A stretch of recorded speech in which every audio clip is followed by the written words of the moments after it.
Okay, cool. So what I want to do in the second half here is work through some more FOL symbolizations. In particular, I want to try and teach you. So what we're going to do first is just some kind of general practice about going from natural language into FOL. And then I want to teach you four sentence structures that if you know how to do them, you will be extremely well prepared to handle almost everything that you come across in first order logic. So we're going to talk through those, and that will be through this section. And then if we have time, we'll quickly talk through the stuff about paraphrase and quantifier scope. And I suspect we won't really have the time to get through the multiple quantifiers. We'll gesture at it right at the very end for today. But that's totally fine. What we've got for really this lecture, the next one, and the one after that is a little bit of a kind of rolling content. Right? We're going to keep building on this stuff as we go. Right? So whatever we don't do today is just going to show up tomorrow, or not tomorrow, but next week. So, okay. Onwards with FOL symbolization. So the basic symbolization project is the same as it was with TFL. We want to take natural language and then map it into first order logic. And really the motivation is the same as it was last time. Right? These formal languages are designed to kind of strip out noise and help us just lay bare logical structure. Better get a grip on notions like validity. The whole of FOL are going to be names, predicates, quantifiers, connectives, and variables to help us with the quantifiers, right? And the beauty of FOL, and this is what I was talking with some people in the break about, is it's going to, because it has subsentential parts, it can capture arguments and sentences in a way that TFL couldn't. Right? TFL basically stops at atomic sentences. Now we can talk about particular individuals. We can talk about how groups of individuals satisfy predicates or fail to satisfy predicates. We have a whole lot more expressive power. Right? But of course, with more expressive power means, again, a lot more opportunities for things to kind of go off the rails. So we got to be a little bit careful. When we're symbolizing natural language into FOL, it's very important to understand something like the logical structure of the associated natural language sentences. Sometimes it's really easy, right? Socrates is a man, cool. Let's have M is a man and A be a name for Socrates, MA, cool, job done, right? But other times, what we'll need to do will actually be paraphrasing the English sentences, sometimes even a few times, to kind of get the underlying structure clearer. And the idea is that each paraphrase should help us move closer and closer to something we can just sort of read the FOL symbolization directly off. So one particularly, hang up here might be syncatagrammatic adjectives, right? So take Steve as a fat American. Here's Steve. Sorry, Steve. Right? Steve is a fat American, right? If we have F is fat, A is American, and little s is Steve, strictly speaking, it shouldn't be S, but we can let it go, right? How would we symbolize Steve as a fat American, given this key?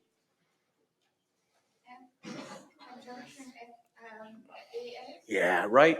So we need to read this as Steve is fat and Steve is American. Right? He satisfies two adjectives. Right?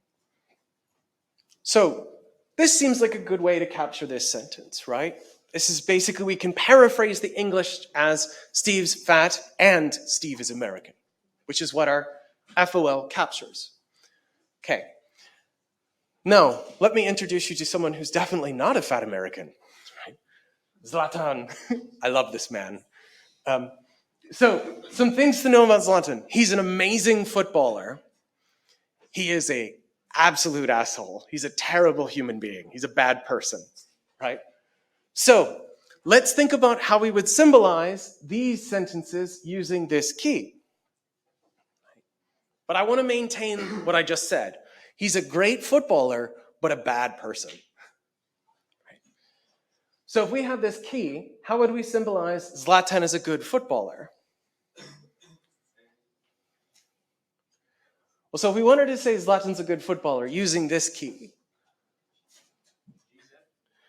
well, so Z isn't up there. Yeah, right? We can see it basically just like we did a second ago with Steve being a fat American, right? You've already seen my what I was trying to build to, right? The problem here is that if we look at one, right, is one actually like Steve being a fat American? Does it say that Zlatan is good and a footballer? No. What's the actual predicate here? What would be the proper way to capture this if we were thinking about it in terms of FOL?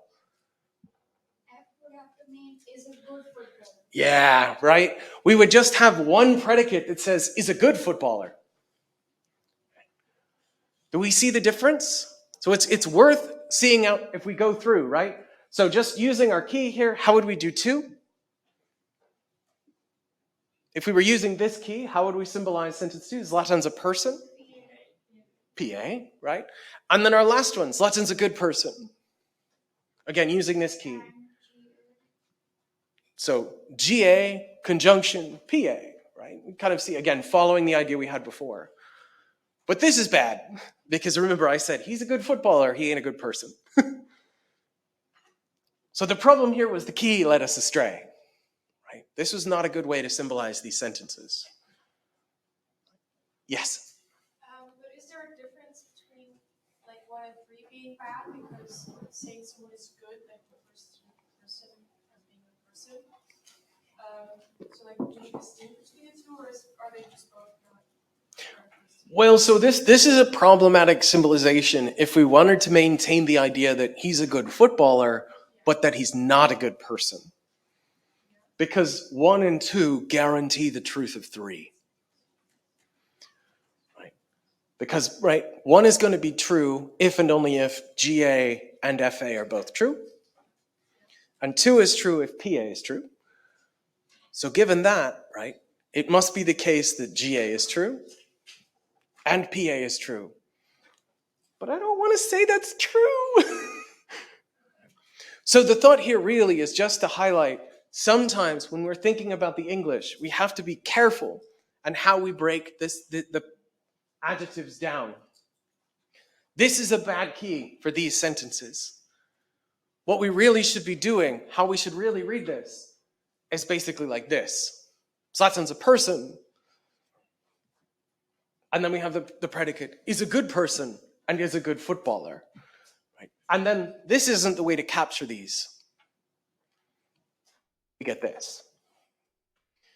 And then we no longer have an entailment from 1 and 2 to 3. They're just different predicates. Right? So the reason and the thing I wanted to highlight with this, I already actually kind of spoiled it, right, is that when you see 2 adjectives in a row, you have to be careful about whether they could be treated as a conjunction. Steve is a fat American. He's fat and American. Or is it more like good footballer, where the good is actually modifying the quality of being a footballer? Another way to think about this is, if you look at this predicate, right, is the sub-predicate here attached to the other adjective, or does it attach directly to the subject of the sentence? This is something we're going to have to pay attention to as we do our symbolizations. Again, the difficulty here is that as our expressive power increases, grammatical complexity does too. Okay. So here are 4 general sentences. They have a kind of basic structure. And I want to talk to you about how to symbolize these 4. Because if we know how to do these 4, so much of what we want to do in FOL is going to be clear. So our first one, every dog in the house is a Jack Russell. Some dog in the house is a Jack Russell. Not all dogs in the house are Jack Russells, and no dogs in the house are Jack Russells. And our domain's going to be all dogs. We'll have H is in the house, and J is a Jack Russell. Now, just to spoil it, the top sentence is every F is G, some F is G, not all Fs are Gs, no Fs are Gs. That's the generalized version of it. Honest to God, if we know how to do these four, your life's going to be so much easier. So that's why it's worth us going through these. So here's our first one. Every dog in the house is a Jack Russell. So let's think about how we would symbolize this. Our first, I suspect, I'm going to take a shot in the dark. I bet lots of people, when you first see this, way to go is to treat it as a universal quantifier, right? Because it's every, and a conjunction. That is like this. Now this is in red, which probably gives it away. This is not what we want to say. Because what does this express? Right? The sentence, yes. Every dog is in the house and is a Jack Russell, right? Everything in the domain is in the house and is a Jack Russell. Everything's both an H and a J. Right? But that's not what our English says, right? Our English tells us, hey, every dog that's in the house, well, every one of those is a Jack Russell Terrier. Yeah. Yeah. So we're going to have to change the structure here, right? The conjunction is effectively too strong. So we need to conditionalize. We need to say, hey, if it's a dog in the house, then that thing is a Jack Russell. Everything, if it's in the house, then it's a Jack Russell. And note, we don't have to have a predicate for is a dog because we've already basically baked that into our domain. Right? So again, it's worth pausing. Our first one, it feels intuitive, but it says every dog is both in the house and is a Jack Russell. But that's too strong because the English just tells us, hey, for everything, if it's a dog in the house, it's one of these. Right? Is it a dog in the house? Well, it ain't a pug. There might be a pug outside. So here's our first one, our first kind of general FOL structure. A sentence can be symbolized as for all x, fx conditional gx, if it can be paraphrased in English as every f is g. Right? So again, it's worth knowing this generalized structure. So there's our first one. Every f is g, we can write as this universally quantified conditional. Okay? So that was every f is g. Here's our second sentence. Some dog in the house is the Jack Russell. Right? Some dog in the house is the Jack Russell. How do we think we do this one? For some x, hx conditional j. It feels like that. So here's the problem. That's true if there's a dog that's not in the house. Right? Because what's the quantifier attached to? A conditional. And what happens if the antecedent of the conditional is false? Conditional's true, right? The conditional's true. Conditionals are easy to make true. And it'd be very weird to say some dog in the house is a Jack Russell if there's no dogs in the house. For some x, hx, and g. Yeah. So the problem with the conditional is that we can make a conditional true by making the antecedent false. Right? And obviously, if we think about this in English, right, if there are no dogs, especially no dogs in the house, then 2 would be false. But if there are no dogs in the house, then this sentence is true. So what we have to do is basically the inversion of what we had the previous sentence. We turn it into a conjunction. We read this as saying, there is some dog that's both in the house and is a Jack Russell. We treat it as a conjunction.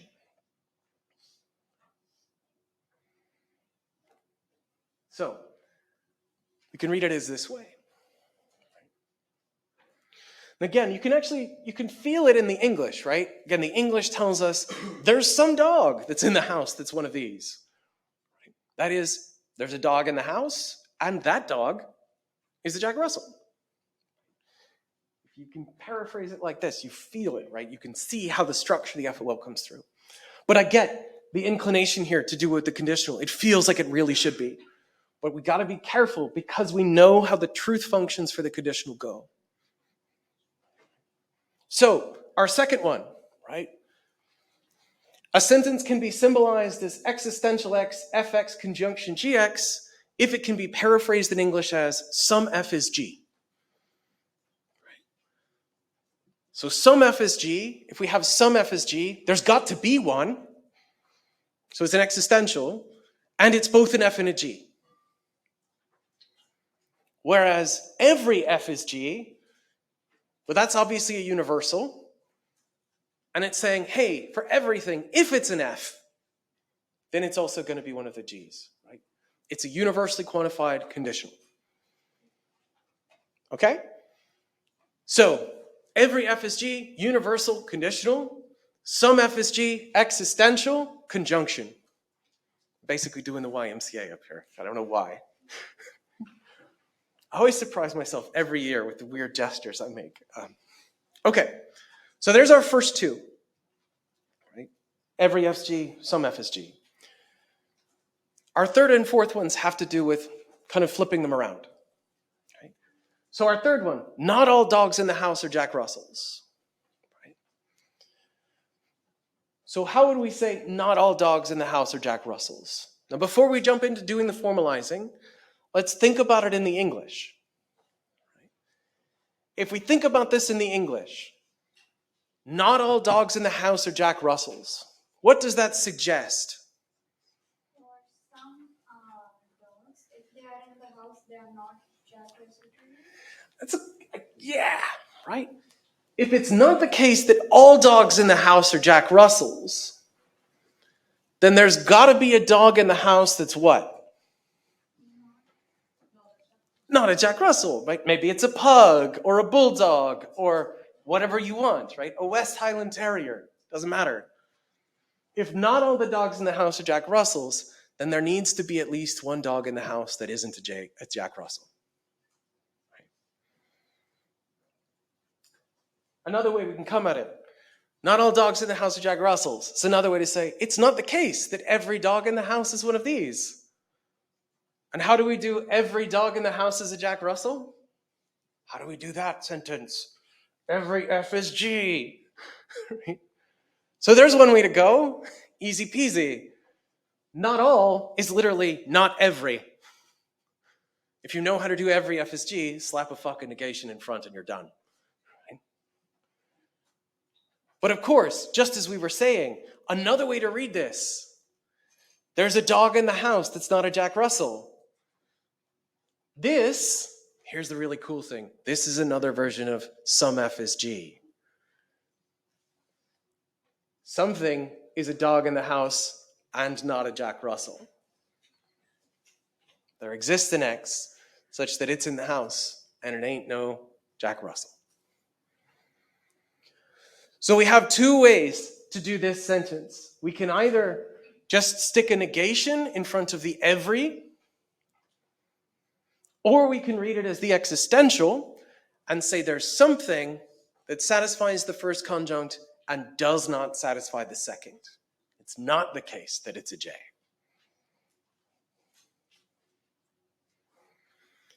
Cool so far? Again, I know we're moving fast, but we're like Sonic the Hedgehog. We got to go fast.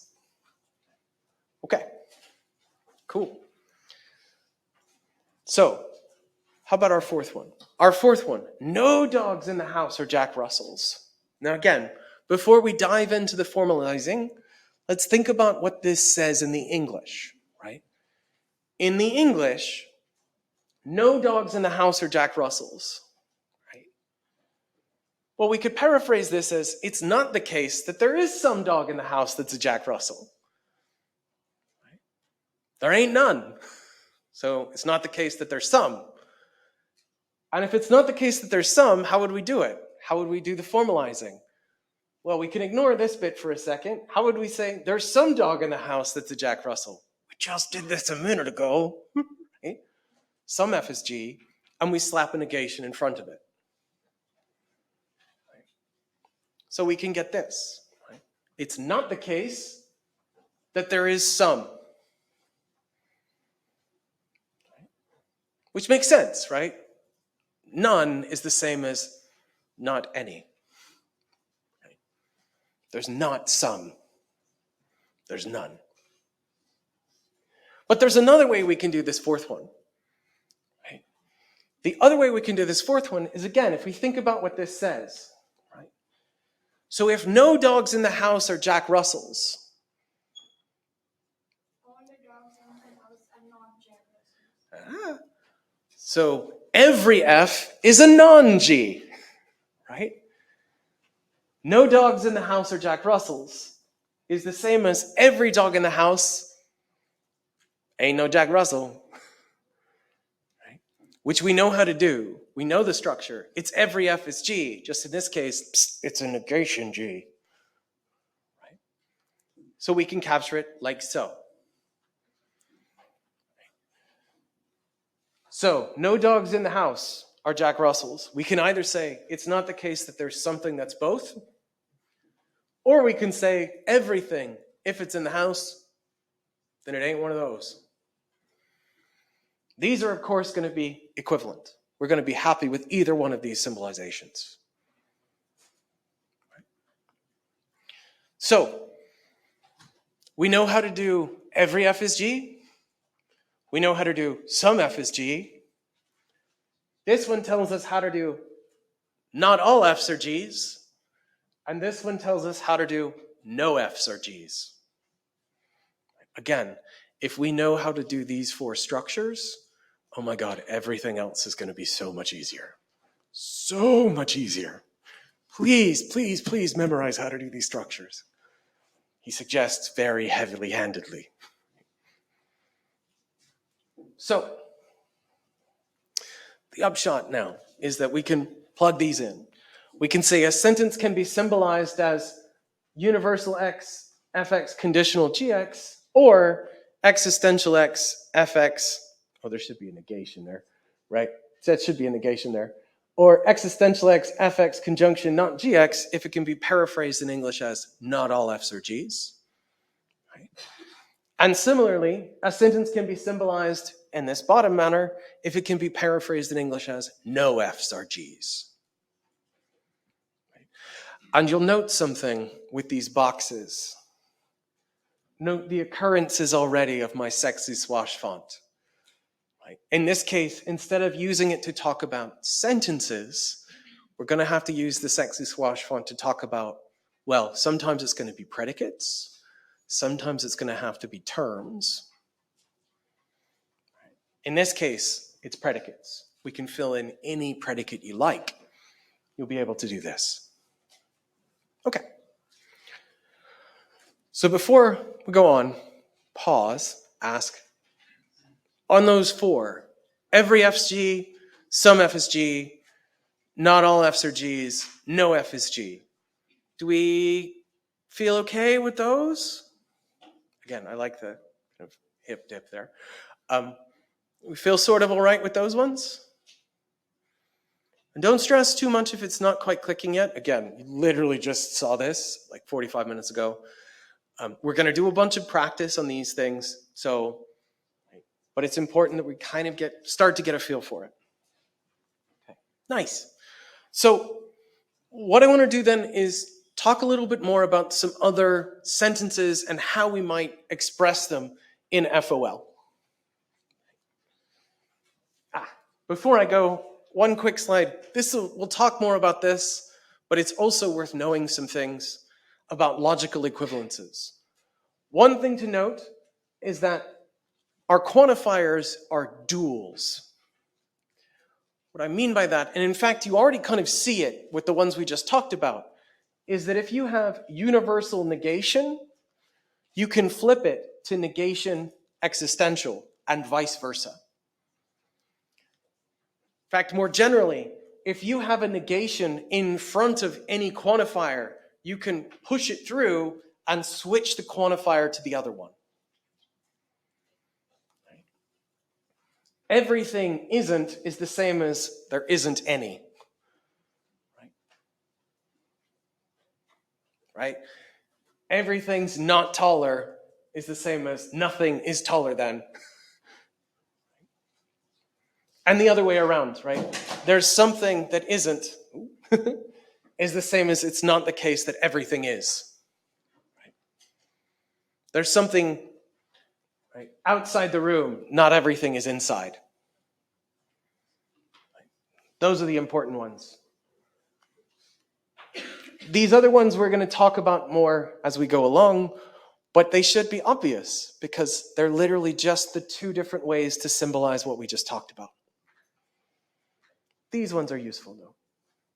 And they're going to come back again in the second half of the course. Okay, so a few more FOL symbolizations. Talking about paraphrase and quantifier scope. So we talked about Zlatan. I want to talk about, I forgot. First there's Pokemon. I almost thought this is Marco. So one thing to note when we're thinking about constructing our symbolization keys, we said that names have to pick out exactly one thing in the domain, right? There's no empty names. But notably, we didn't say anything about predicates. Predicates can apply to some, all, or none of the things in the domain. I'll say that again. Predicates can apply to some, all, or none of the things in the domain. And weird things happen when we start thinking about predicates that apply to none. So we have a technical term for these. We call them empty predicates. Right? Empty predicates are predicates that do not apply to anything in the domain. Give you an example. If we take the domain of people, then the predicate is a Pokemon is empty because no people are Pokemon, which is a bit of a shame, but it's true. Right? But if we're thinking about this, how would we, using this key, symbolize all Pokemon are cute? How would we do all Pokemon are cute? If PX, then CX. Close. So that's the basic structure. So PX conditional CX, but we need something else. What's missing? For all PX. Yeah, we got to have a quantifier, right? You can never have a variable unless it's attached to a quantifier, right? So we could have, for all X, if PX, then CX, right? Every FG, every Pokemon is cute. Right? Which is true. And how about some Pokemon are cute? How would we do some Pokemon are cute? Or some X, PX, therefore CX. Yeah. What's the quantifier we use for some? Is it the universal? It's the existential, right?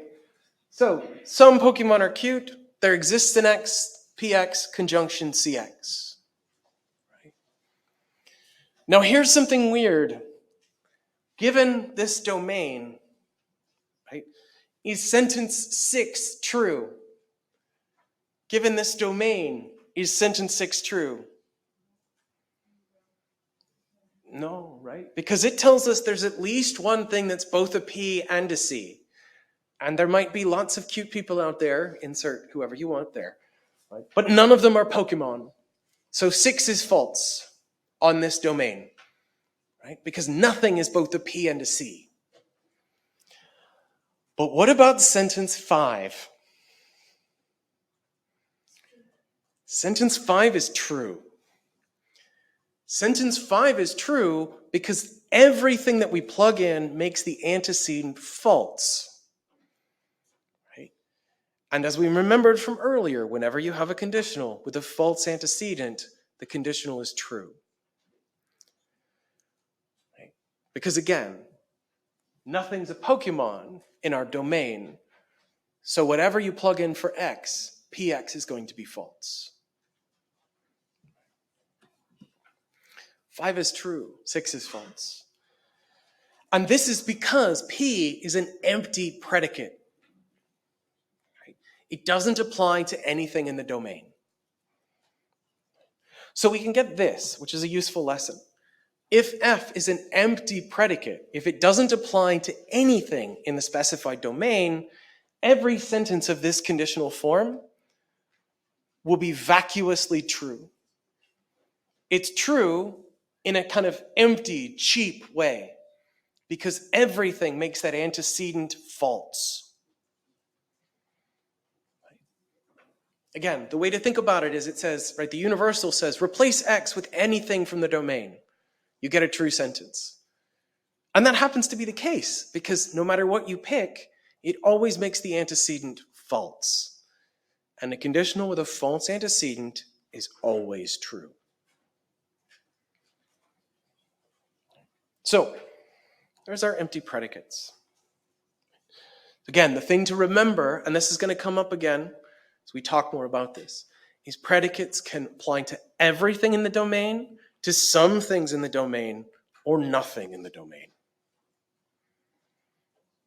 And if they don't apply to anything, then they're empty. Okay, finally, get to talk about Marco. So, we'll go through this very quickly. We'll talk more about these next week as well. So this is Marco. Marco is very handsome. Right? He's also a footballer. Right? If we take this symbolization key, right, and if we have, if Marco's a footballer, then he's handsome, right? Well, if we paraphrase this in English, we can paraphrase it as, if Marco's a footballer, then Marco is handsome. And using this key, how would we then symbolize it? If Marco's a footballer, then Marco is handsome. Well, we're going to have the predicate for is a footballer, and Marco is our antecedent. And our consequence is going to be the predicate for handsome, and our name for Marco. So FM, conditional HM. If Marco's a footballer, bang, then Marco's handsome. Cool. With me so far? Now, how about if any person is a footballer, then they are handsome? Well, in this case, we can paraphrase it as, if any person is a footballer, then that same person is handsome. Now, we obviously can't use a name here, right? But instead we use a variable. And of course, if we're going to use a variable, the variable has to be attached to a quantifier. So what quantifier do we use? Yeah, we use the universal, right? So we can say for anything, if it's a footballer, then that very thing is handsome. And the way we do that is use the same variable in both places. So this tells us, hey, you replace every occurrence of X with anything you like from your domain, it's going to make this sentence true. But you have to replace the X's, all the X's, with the same thing.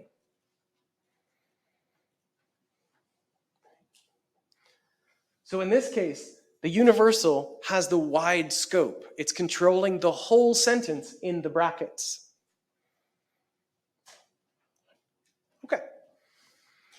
How about if anyone's a footballer, then Marco's handsome? True sentence, but not for interesting reasons. Right? If anyone's a footballer, then Marco's handsome. Right? Well, we can paraphrase this as, if there's one footballer, at least one footballer. If anyone's a footballer, then Marco's handsome. Right? So it's a conditional, and our consequence is going to be FM.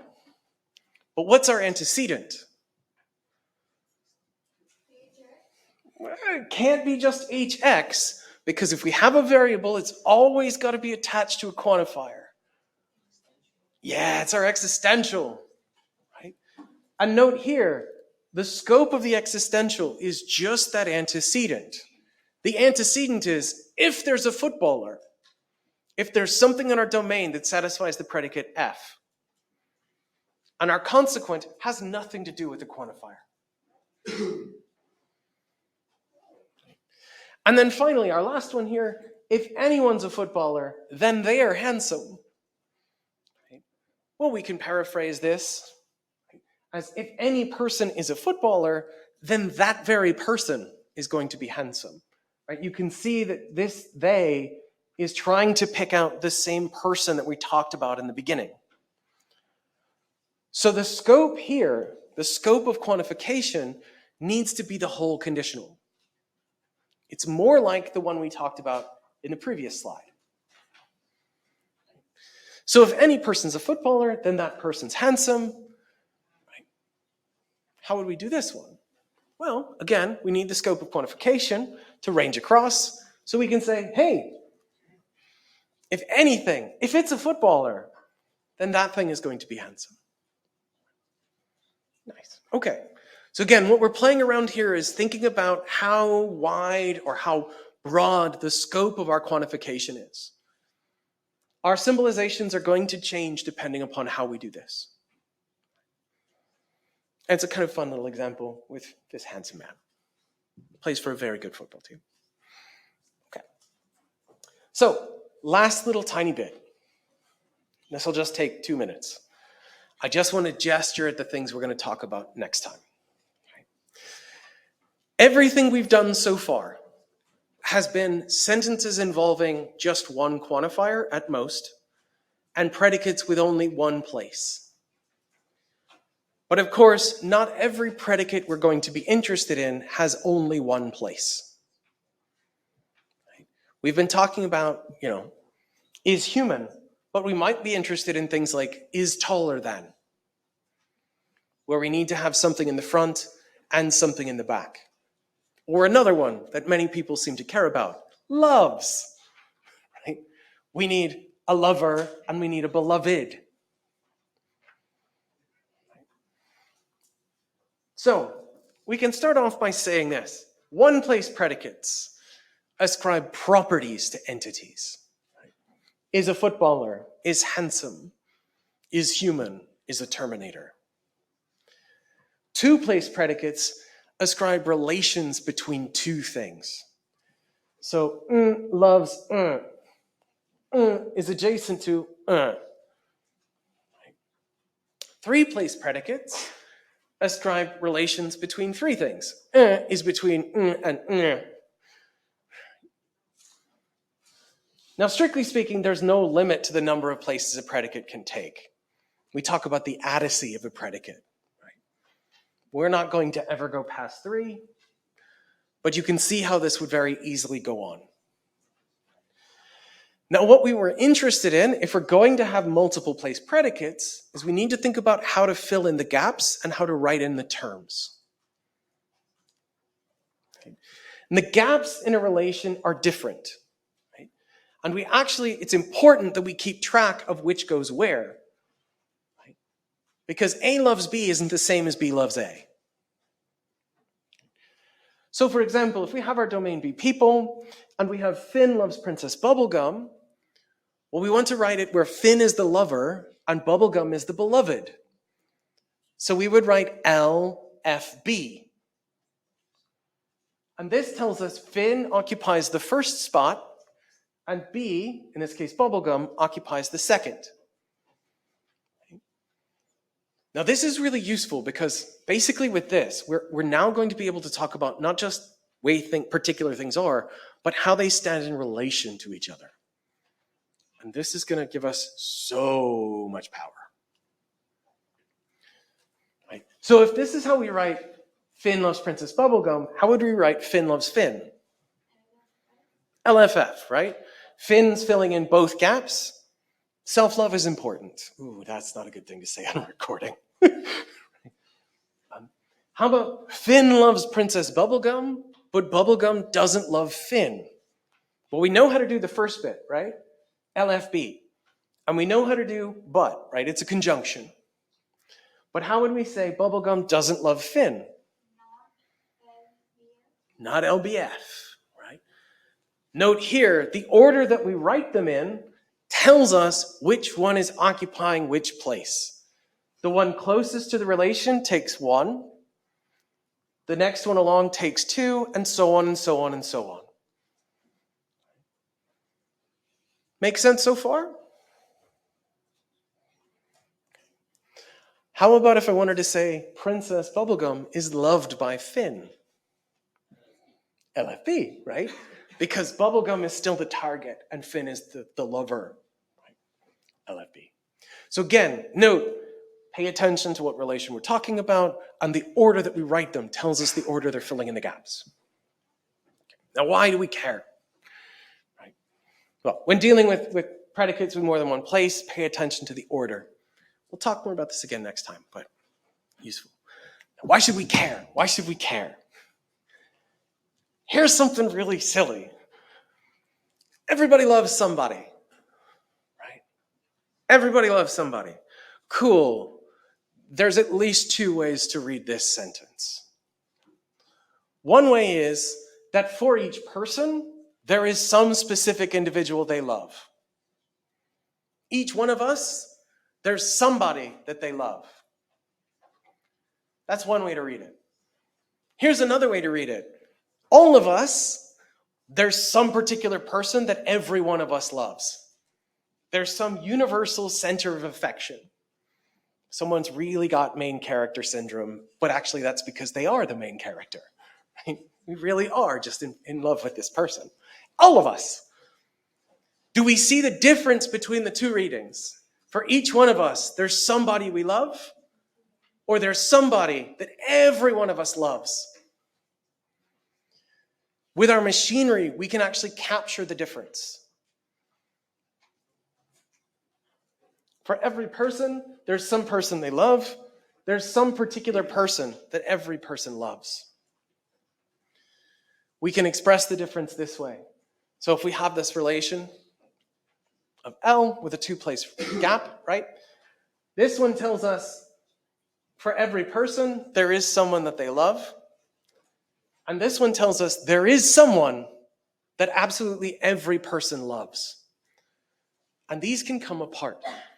Now, it's a bit silly to talk about this in terms of loving, but if we start thinking about mathematical properties, this is really useful. There's a number greater than all others, or every number has a successor. Cool, we have to be careful about how we formulate these things now. This, as silly as it is one of the motivations for moving to something like FOL. Being able to capture the difference, the 2 different readings of a sentence like this, and being able to actually express the structure behind all of them. So this is what we're going to talk about some more next time. I'm going to keep working on this.